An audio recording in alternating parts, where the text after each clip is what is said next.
ఆంధ్రప్రదేశ్లో కాంగ్రెస్ పార్టీని బలోపేతం చేయడానికి వైఎస్ షర్మిలను పార్టీలో చేర్చుకున్నారని చెప్పి చెప్తున్నటువంటి పరిస్థితి. నిజంగా ఆమె చేరిక ద్వారా ఏపీలో కాంగ్రెస్ పార్టీ పరిస్థితి ఎలా ఉండబోతుందంటే ఏం చెప్తారు? బ్రహ్మాండంగా ఉంటుంది, ఖచ్చితంగా ఉంటుంది.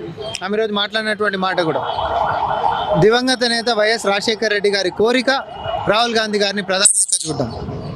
ఆమె కూతురు లెక్క నేను దాన్ని సాకారం చేసేటటువంటి ప్రయత్నం చేస్తాను.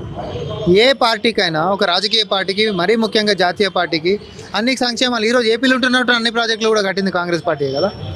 అట్లాంటప్పుడు ప్రజల్లో ఆదరణ అనేటటువంటి విషయాల్లో మేము అన్ని ప్రాంతాల్లోకి కూడా మా యొక్క పరిపాలన, మా యొక్క సంక్షేమాలు, మా యొక్క అభివృద్ధి పోవాలనే కోరుకుంటాము.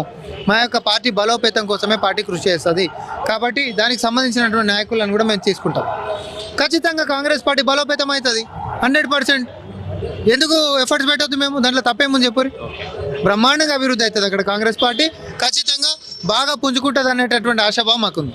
సో ఏపీ ముఖ్యమంత్రి గారు జగన్మోహన్ రెడ్డి గారు చెప్తుంది ఏంటంటే కుటుంబాల మధ్య చిచ్చులు పెట్టి రాజకీయ లబ్ధి పొందే ప్రయత్నం చేస్తున్నారు. అందులో భాగంగానే షర్మిలను కాంగ్రెస్ పార్టీలో చేర్చుకున్నారనేటువంటి వ్యాఖ్యలు చేస్తారు. దాన్ని కుటుంబాలల్లో చిచ్చులు పెడితే మీ సోదరు మీ ఇంట్లోనే ఉంటారు. మీరు మంచోళ్ళు అయితే మన ఇంటి సంసారం బయటికి పోదు కదా. మన ఇంట్లో అంతా చక్కగా ఉందనుకో, బయటికి ఎందుకు పోతారు? అంత మంచిగా ఉంటే మన ఇంట్లోనే ఉంటారు కదా. బయటికి పోవాల్సినటువంటి అవసరం ఏముంటుంది? మీకు వ్యతిరేకంగా కొట్లాడాల్సినటువంటి అవసరం ఏముంటుంది? ఎవడో బయటోడు వచ్చి చిచ్చులు పెట్టినంత మాత్రాన ఇదేం బీజేపీ పార్టీ చిచ్చులు పెట్టనీకే?